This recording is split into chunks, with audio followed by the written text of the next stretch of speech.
Good morning. আর আজকের দিনটি কি জানেন তো? আজ হলো বৃহস্পতিবার। আজকে যতই ঠান্ডা হোক না কেন, আজকে প্রত্যেকের বাড়িতেই সবাই সকাল সকাল উঠে মানে সবার ঘর দোর সব চকচকে ঝকঝকে করে পরিষ্কার ধোয়া মোছা করতে হবে। কারণ এটা অঘ্রাণ মাসের বৃহস্পতিবার, তো অঘ্রাণ পৌষ মানেই গ্রামের প্রত্যেকটা বাড়িতেই, যতই বলি আজকে শীত শীত বললে তার হবে না। মানে সকালের কাজ, মানে সকাল সকাল যেমন আমরা উঠি ধরুন 5:30 কিংবা 6টার সময়, শীতে তো 6টা 6:30 বেজে যায়, কিন্তু আজকের দিনটিতে আর বিছানায় থাকলে হবে না। সকাল সকাল ঘর দুয়ার সব পরিষ্কার ধোয়া মোছা করে ফেললাম। কারণ কি, ঠাকুরমশাই আসবেন, পুজো হবে। আর আমরা ছোটোবেলা থেকেই দেখে আসছি যে আমাদেরও বাপের বাড়িতে চাষিবাসী মানুষ, আর সেখানে তো তারা একদম 4টে 4:30 থেকে উঠে পড়ে, উঠে সমস্ত ঘর দুয়ার পরিষ্কার। আর গ্রামে যাদের মাটির বাড়ি আর সব বাইর টাইর নাতা দেওয়া, মানে আজকের দিন মানে সব একটা ভীষণ তাড়াহুড়া তোড়জোড়ের ব্যাপার। আর আমিও সকাল সকাল ঘর দুয়ার পরিষ্কার করে নিয়েছি, নিয়ে আর এখানে বসে পড়েছি আমি মালা গাঁথতে।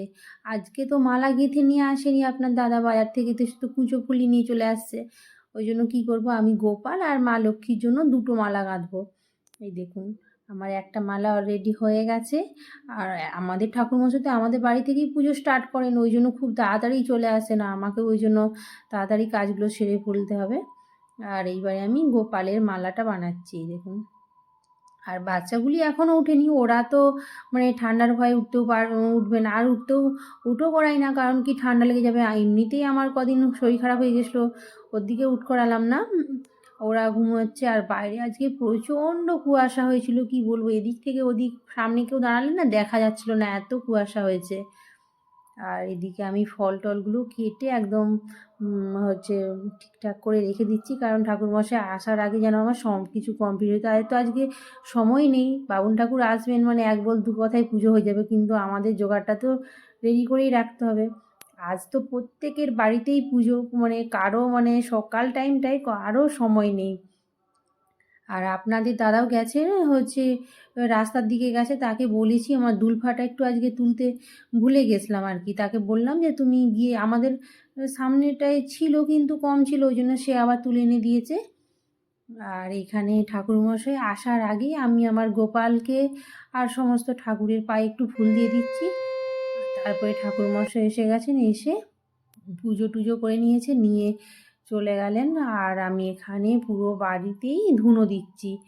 আর আজকের দিনে তো ঘর দোর রান্নাঘর সব জায়গাতেই মানে একটা বেশ বৃহস্পতিবারে ধুনো ধুনো গন্ধ বেশ ভালোও লাগে।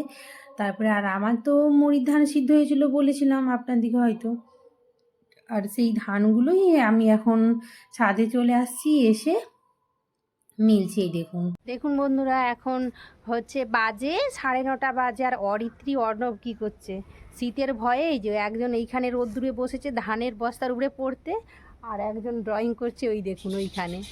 এখন মনে হচ্ছে বাকেই শীত পড়েছে, কারণ কি ওরা আর নিচে থাকতে চাচ্ছে না, সবসময় বলছে না উপরে যাব। মানে আজকে একটু ঠান্ডা রয়েছে। আর আমারও এখানে ধান মিলা হয়েছে আজকে, তো মানে ওগুলো সিদ্ধ ধান, সেগুলোই শুকনো করছি। আর এই যে দুজনে এসে এখানে রোদে বসেছে, বলছে এখন যাব না, আর এখানেই খাবার নিয়ে আসো, মুড়ি খাবো। রোদটা আজকে খুব ভালোই চড়া রয়েছে। আর আজকে তো 9:30 বেজে গেছে, তাড়াতাড়ি রান্না করবো, অরিত্রী স্কুলে যাবে, খেয়ে যাবে। আর আজকে রান্না হবে বাঁধাকপি হবে, আর নিরামিষ, আজকে তো বৃহস্পতিবার, বাঁধাকপির ঘন্ট। আর হবে ডাল করব, আর কিছু ভাজাভুজি করব। আর আজকে যে বাঁধাকপিটা রান্না করব, ওটা আজকে পুরো মানে অনুষ্ঠান বাড়ির মতো সুন্দর করে রান্না করব, আপনার দিকেও শেয়ার করব আমার রান্না। চলুন এখন ওর দিকে খেতে দিয়ে দিই, দিয়ে আবার রান্নাঘরে যাব, রান্নাঘরেই দেখা হচ্ছে, টাটা। এখন আমি ছাদ থেকে নেমে চলে আসছি। আর জানেন তো, শীতকাল মানেই যেখানেই রোদ সেখানেই মনে হচ্ছে যেন গিয়ে একটু বসি। আর এখানে আমি এসে সবজিটা কেটে নিচ্ছি, বাঁধাকপিটা নেওয়ার পরে এই যে, আর আজকে আমি উনুনেই রান্না করব। অনেক দিন উনুনে রান্না করা হয় না, আর উনুনটাও ভেঙেও গেছিলো। আজ ভাবলাম যে না, শীত পড়ছে আর উনুনে বসে রান্না করতে বেশ ভালোই লাগে, ওই জন্য কালকে উনুনটা মানে ভালো করে মাটি ধরিয়ে বাগিয়েছি। আর আজকে উনুনে রান্না করছি। এই দেখুন, প্রথমেই আমি এখানে দুটো লঙ্কা, শুকনো লঙ্কা, ধনে, জিরে, পানমৌরি 1 চামচ করে দিয়েছি, দিয়ে আর দুটো তেজপাতাকে ভালো করে এখানে শুকনো কড়াতে আমি নেড়ে নিচ্ছি, নিয়ে এটাকে মানে ভেজে তারপরে গুঁড়ো করব। আর এটার জন্যই বাঁধাকপিটা বেশি টেস্ট হবে। আর এটা আমি এখানে নামিয়ে দিয়েছি, নামিয়ে ঠান্ডা করতে দিচ্ছি।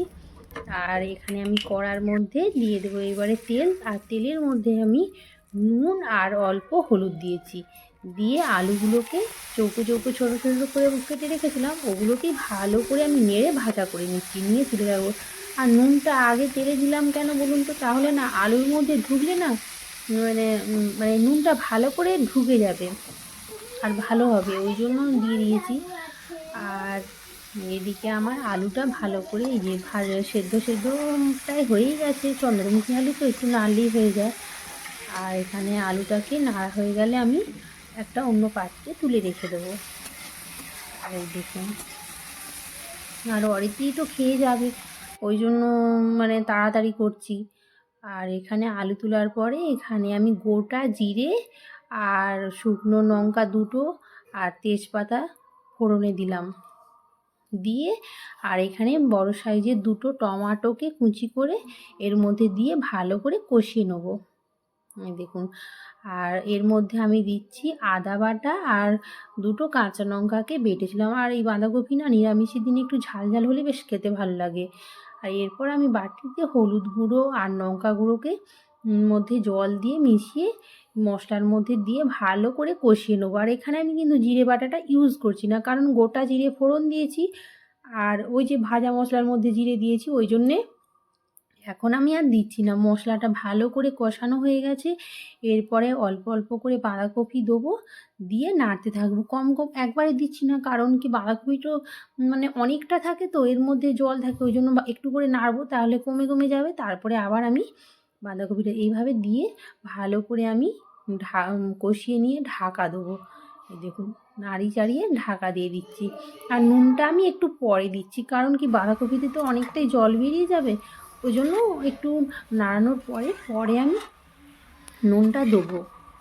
আর এই দেখুন, আর এই যে শীতের সিজনের বাঁধাকপি একভাবেই সেদ্ধ হয়ে যায়, আর ভীষণই ভালো লাগে। আর আমাকে তো বাঁধাকপি ভীষণ ভালো লাগে, মুড়ি বলুন, রুটি, ভাত সবেতেই ভালো লাগে। আর এখানে ভালো করে কষানো হয়ে গেছে, আর নুনও দিয়ে দিচ্ছি।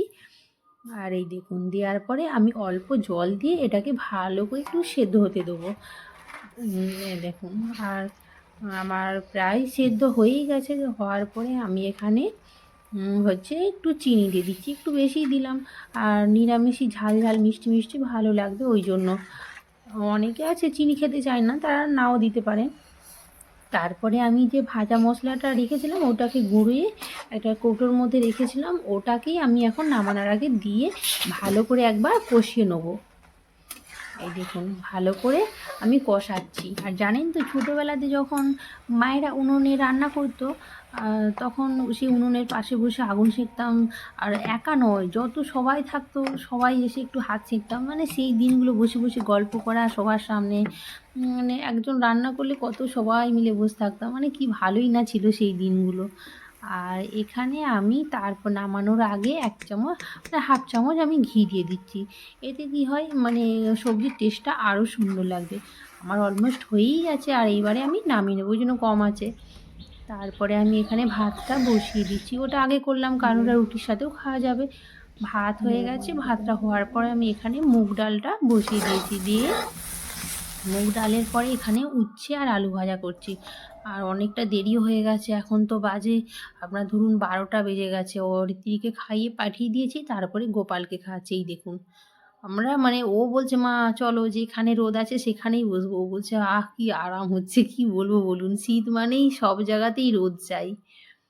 আর এইভাবেই আজকে আমাদের বৃহস্পতিবারটা প্রায় কেটেই গেল। আজকে তো দুপুর হয়ে গেছে, আর ওর বাবা একটু দেরি করে আসবে, ওই জন্য তার জন্য ওয়েট করছি। আজকের মতো এখানেই শেষ করছি, টাটা।